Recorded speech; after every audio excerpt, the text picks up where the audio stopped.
Hello my dear students, welcome to Dwivedi classes Prayagraj. मैं हूं सुशील द्विवेदी और आया हूं आज बहुत खास बात करने के लिए। ये जनरल सॉल्यूशन निकाला है, ट्रिग्नोमेट्री में सॉल्व भी किया होगा, पर कभी उसकी प्रूविंग देखा है? कैसे प्रूव करते हैं? हाँ, देखा होगा और हो सकता है नहीं भी देखा हो। तो बच्चों, सबसे पहले मैं आपको विशेष बात बता दूं कि ट्रिग्नोमेट्रिक इक्वेशंस के 3 टाइप के सॉल्यूशन होते हैं। कौन कौन से? Particular solution, principal solution and general solution. ठीक है, क्लास 11th में हम लोग पहली बार जनरल सॉल्यूशन के बारे में पढ़ते हैं। तो मैं पहले इन तीनों के बारे में बात कर लूं कि ये पर्टिकुलर सॉल्यूशन क्या होता है। भाई, ये वो सॉल्यूशन है जो किसी इक्वेशन में पर्टिकुलर उस इक्वेशन के लिए किसी कंडीशन को फॉलो करता है, जिस सॉल्यूशन के लिए वो इक्वेशन क्या करे, सेटिस्फाई करे, उसी को पर्टिकुलर सॉल्यूशन कहते हैं। किसी इक्वेशन में क्या है, वो पर्टिकुलर सॉल्यूशन वही सॉल्यूशन है जो उस इक्वेशन को सेटिस्फाई कर दे उस समय, वही है पर्टिकुलर सॉल्यूशन। फिर प्रिंसिपल सॉल्यूशन क्या है? Smallest numerical value of the solution. जैसे कभी आपने देखा होगा जब प्रिंसिपल सॉल्यूशन निकालते हैं, आमतौर पर जैसे कह दिया गया find the value of theta, तो आप क्या करते हो? अगर 1/2 sine theta is equal to 1/2 है तो आप क्या कहते हो? थीटा इज इक्वल टू 30 है। क्यों भाई? 30 ही हो सकती है। साइन कहाँ कहाँ पॉजिटिव होता है? पहले में और दूसरे में। सेकंड क्वाड्रेंट की जो वैल्यू होगी वहाँ भी तो पॉजिटिव होता है। फिर आपने क्या बताया? केवल 30 क्यों बताया? क्योंकि वही तो है प्रिंसिपल सॉल्यूशन। प्रिंसिपल सॉल्यूशन में हम स्मॉलेस्ट न्यूमेरिकल वैल्यू को लेते हैं। ठीक है, अब बात आती है जनरल सॉल्यूशन की। तो देखो, जनरल सॉल्यूशन में जैसे आपने अलग अलग पढ़ा, मैं पहले शुरुआत से बात करूं, ये आपने पढ़ा है कि sine theta is equal to if sine alpha then theta is equal to n pi plus minus 1 to power n alpha. ये होता है, इसी को यूज करके आपने बहुत सारे क्वेश्चन को सॉल्व किया होगा।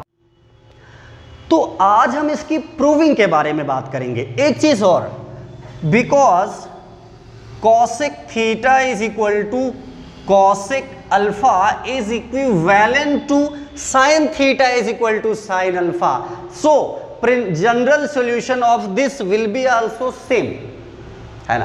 यानी कि इसके लिए आपको अलग से जनरल सॉल्यूशन नहीं चाहिए। सेम उसी तरीके से जैसे cos theta is equal to cos alpha है तो sec theta is equal to sec alpha उसी के इक्विवेलेंट होता है। tan theta is equal to tan alpha है तो cot theta is equal to cot alpha उसी की इक्विवेलेंट होता है। इसीलिए आपको जनरल सॉल्यूशन में हम sin cos tan की ही बात करते हैं, अलग से कहीं भी cosec sec cot की बात नहीं करते हैं। ठीक है, तो बच्चों देखिए, आज हम इसकी प्रूविंग पर बात करेंगे। Theta is equal to n pi plus minus 1 to power n alpha actually आता कहां से है? तो देखिए बहुत आसान है। Sine theta is equal to sine alpha है, ये साइन अल्फा अगर इधर आएगा तो माइनस साइन अल्फा हो जाएगा, है ना। अब आपको अच्छे से याद होगा एक फार्मूला होता है, कौन सा? Sine C minus sine D. अब ये चाहे sine C minus sine D लिखा रहता हो या फिर sine X minus sine Y लिखा रहता हो, कोई दिक्कत की बात नहीं है। तो इसका फार्मूला होता है 2 cos c plus D upon 2 into sine C minus D upon 2।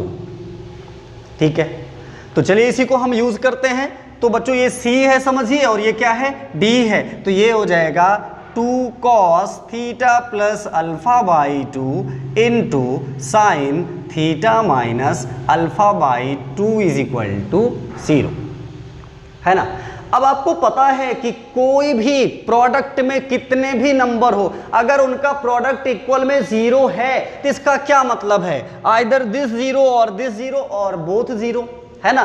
तो हम क्या करते हैं, बारी बारी से दोनों के इक्वल में 0 ले लेते हैं। तो चलो जरा सा गौर करो, यहाँ पे क्या होगा। सबसे पहले मैंने क्या लिया, एक चीज और, ये जो 2 है ये उधर जाके 0/2 हो जाएगा तो 0 ही आएगा। सो इसे हम cos theta plus alpha by 2 into sine theta minus alpha by 2 is equal to 0 लिख सकते हैं, है ना।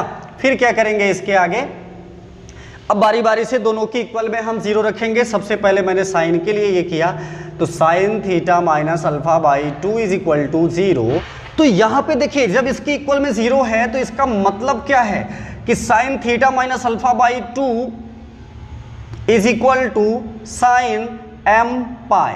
m मैंने अभी बताया m क्या है, m belongs to integer. m क्या है, ये एक इंटीजर है, ठीक है, क्योंकि साइन 180 की वैल्यू 0 होती है तो उसके मल्टीपल में आप वैल्यूज लेकर के देख लो, साइन में क्या आएंगी, 0 ही आती है। तो इसको हम लिख सकते हैं theta minus alpha by 2 is equal to m pi. ठीक है, अब ये 2 उधर ले गए तो theta minus alpha is equal to 2m pi. तो थीटा इज इक्वल टू कितना आ गया, 2m पाई प्लस अल्फा आ गया। ये कहां से निकला है, साइन से। अभी किसकी बात करना बाकी है, कॉस की। तो जिस प्रकार से हमने sine theta minus alpha by 2 is equal to 0 लिया है, बिल्कुल उसी तरीके से कॉस वाले की भी बात करेंगे। वहां पे लिखेंगे cos theta plus alpha by 2 is equal to 0। ठीक है, अब ये हो जाएगा cos theta plus alpha by 2 is equal to 2m plus 1 pi by 2। चाहो तो यहां से कॉस हटा दो या फिर दोनों तरफ कॉस लगा के अगले स्टेप में ये लिख दो। ठीक है, अब पहला सवाल कि ये 2m प्लस 1 आपने किस आधार पर ले लिया है। तो भाई देखो कॉस 90 की वैल्यू 0 होती है ना, अब उससे कोई भी ऑड नंबर मल्टीप्लाई करके देखो उसकी भी वैल्यू 0 ही आएगी। 90 इंटू 1 तो 90 ही होगा, 90 इंटू 3 270, कॉस 270 की वैल्यू आप निकाल करके देख लीजिए 0 ही आएगी। 90 इंटू 5 450 0 ही आएगी। सो ये रूल है कि एक्चुअली जो ऑड मल्टीपल होगा 90 का इन केस ऑफ कॉस वो 0 होता है।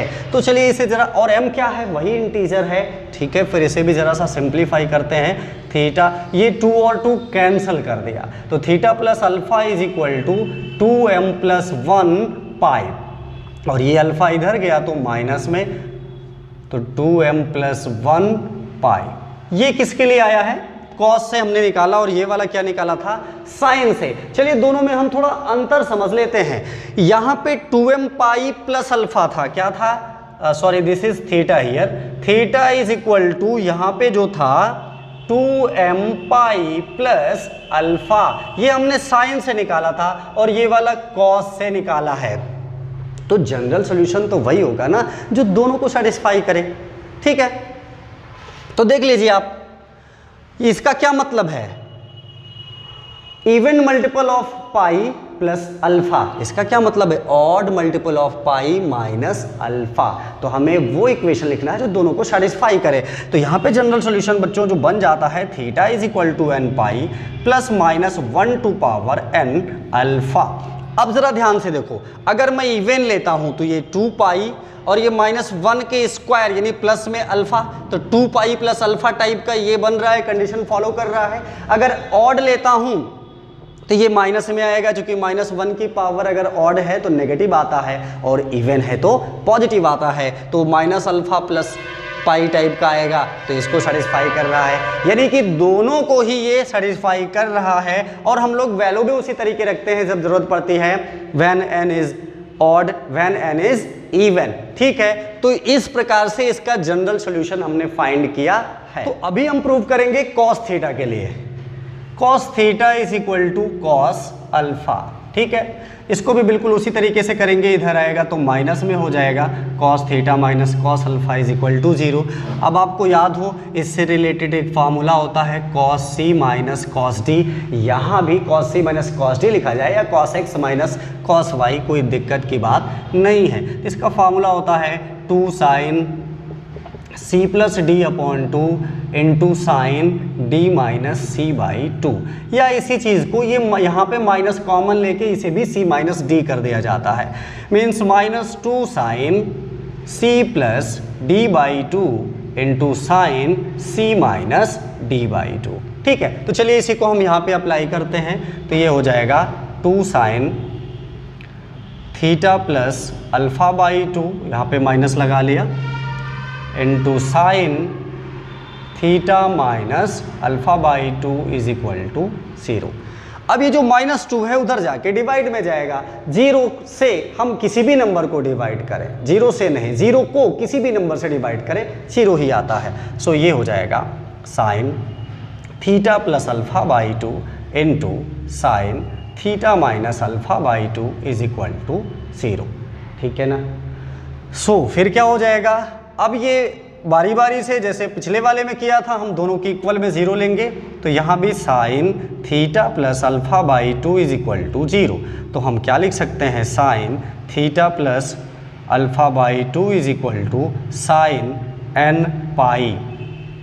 ठीक है भाई, अभी तो बताया था कि साइन 180 0 होता है, उसका जो भी मल्टीपल होगा सब 0 ही आते हैं। ठीक है, तो फिर जैसे वहाँ पे m यूज़ किया, यहाँ n क्यों यूज़ किया, कोई फ़र्क नहीं पड़ता है, दोबारा वहाँ कन्वर्ट करने के लिए कि हम उसे बदल सकें इसलिए था।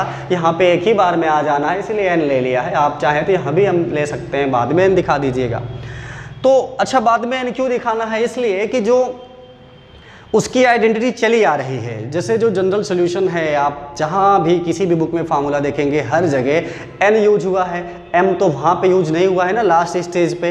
तो अगर अभी आप m यूज़ करके करेंगे तो अगला क्या होगा, थोड़ा उससे दुविधा में पड़ेगा, कन्फ्यूजन में होगा। बाकी कोई फ़र्क नहीं पड़ता, वहाँ m n की वो एक इंटीजर है, उसकी वैल्यू हम सुविधा अनुसार रख सकते हैं। ठीक है, सो ये हो जाएगा theta plus alpha by 2 is equal to n pi, है ना। तो ये 2 उधर गया, तो theta plus alpha is equal to 2n pi, और ये अल्फा उधर गया तो 2n पाई माइनस अल्फा। एक यहाँ से निकला है, अब दूसरे वाले की बारी है।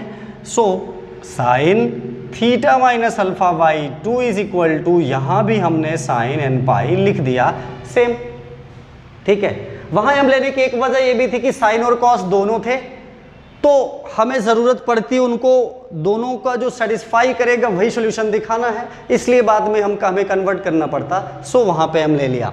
अब यहाँ पे देखिए theta minus alpha by 2 is equal to n pi, तो theta is minus alpha is equal to 2n pi. अब ये माइनस अल्फा उधर गया तो 2n पाई प्लस अल्फा। तो बहुत आसान है, देखिए यहाँ पे 2n पाई माइनस अल्फा है और वहाँ क्या है 2n पाई प्लस अल्फा है। तो दोनों को सेटिस्फाई करने वाला इक्वेशन क्या बन जाएगा, 2n पाई प्लस माइनस अल्फा। कॉस के लिए जनरल सोल्यूशन फाइंड। तो अभी हम लोग प्रूफ करेंगे tan theta is equal to tan alpha के लिए क्या होगा। ठीक है, बहुत आसान है ये, tan theta is equal to tan alpha है। tan को आपको मालूम है, हम इसे साइन बाई कॉस लिख सकते हैं, है ना, sine alpha upon cos alpha. अब क्रॉस मल्टीप्लाई कर दिया, तो ये बन गया sine theta cos alpha is equal to cos theta sine alpha. फिर इसे भी इधर ले आ लिया, तो ये क्या हो जाएगा, sine theta cos alpha minus cos theta sine alpha is equal to 0। अब जरा इसको ध्यान से देखो, sine A cos B minus cos A sine B type का हो गया। इसका formula sine A minus B होता है, यानी theta minus alpha is equal to 0, है ना। तो इसको क्या लिख देंगे, theta minus alpha is equal to n pi. अब ये बताने की जरूरत नहीं यहाँ n पाई क्यों, क्योंकि अभी पीछे मैं बता चुका हूँ।